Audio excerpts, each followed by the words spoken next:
ബിസ്മില്ലാഹിർ റഹ്മാനിർ റഹീം. അൽയൗമ നഖ്തിമു അലാ അഫ്വാഹിഹിം വതുകല്ലിമുനാ ഐദീഹിം വതശ്ഹദു അർജുലുഹും ബിമാ കാനൂ യക്സിബൂൻ.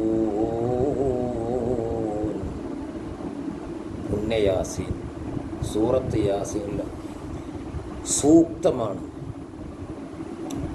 നമുക്ക് ഈ ദുനിയാവിൽ കളി തമാശയിലായി ഇങ്ങനെ ജീവിച്ചാൽ പോരാ.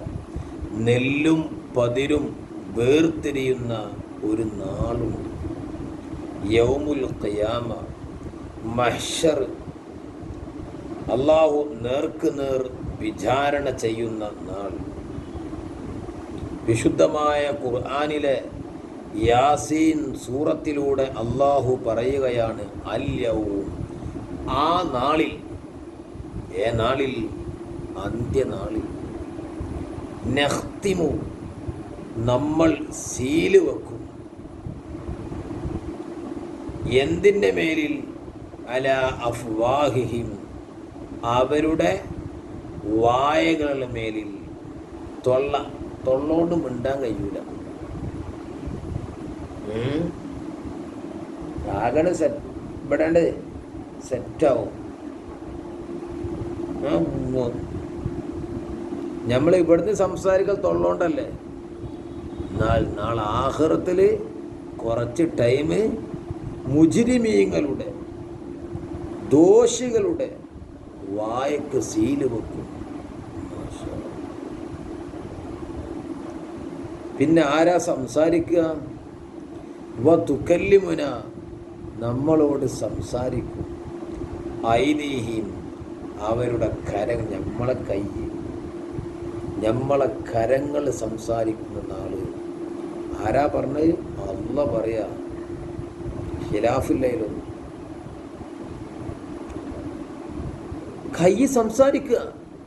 സാക്ഷികളോ?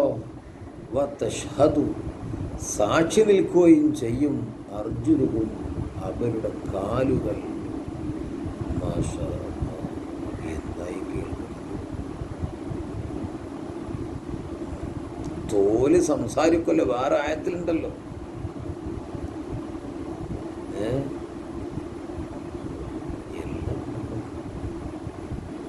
എന്തുകൊണ്ടാ സാക്ഷി നിൽക്കുക? ബിമാ കാനൂ യക്സിബൂൻ, ദുനിയാവിൽ അവർ ജീവിച്ച ഓരോന്നും പറഞ്ഞ് കാല് സാക്ഷി നിൽക്കും. ഇവൻ കട്ടവനാണ്, ഇവൻ കള്ളം പറഞ്ഞവനാണ്, ഇവൻ തോന്നിയാസ്യം പറഞ്ഞവനാണ്. എന്താ നമ്മൾ ഈ കേൾക്കുന്നത്? നമുക്ക് വേറൊരു നാളുണ്ട്, അന്ത്യനാളുണ്ട്, ഹിസാബുണ്ട്.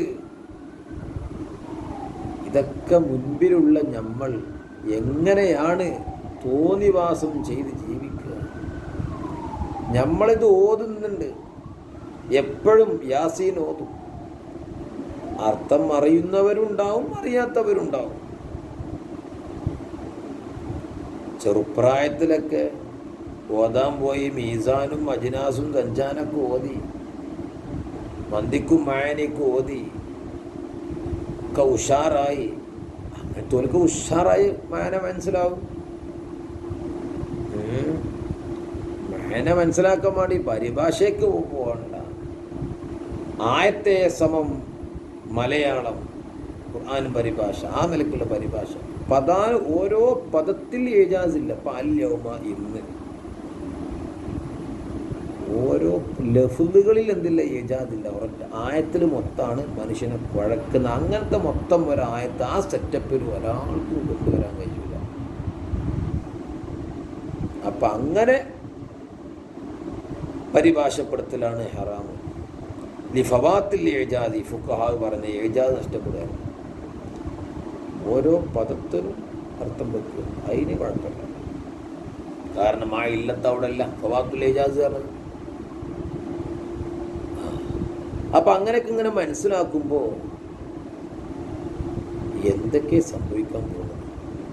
നമ്മൾ ബോധമല്ല ജീവിക്കുക. തൊള്ളക്ക് സീന് വെക്കും, അപ്പോൾ നമ്മുടെ യഥാർത്ഥ ജീവിതമായ ആഖിറത്തിലെ ജീവിതം ചിന്തിച്ച് ആലോചിച്ചിട്ട് വേണം എന്താവാനേ നമ്മൾ എന്തും ചെയ്യാനും പറയാനും കരുതാനും. അള്ളാഹു നല്ല ബോധം നമുക്ക് നൽകട്ടെ. ഇതൊക്കെ നമുക്ക് അറിയാം, ഇതൊക്കെ സംഭവിക്കും. പക്ഷെ എന്താവണില്ല, നല്ലൊരു ബോധീകരണം നമുക്ക് വരുന്നില്ല. അള്ളാഹു നല്ല ബോധം നൽകി അനുഗ്രഹിക്കും.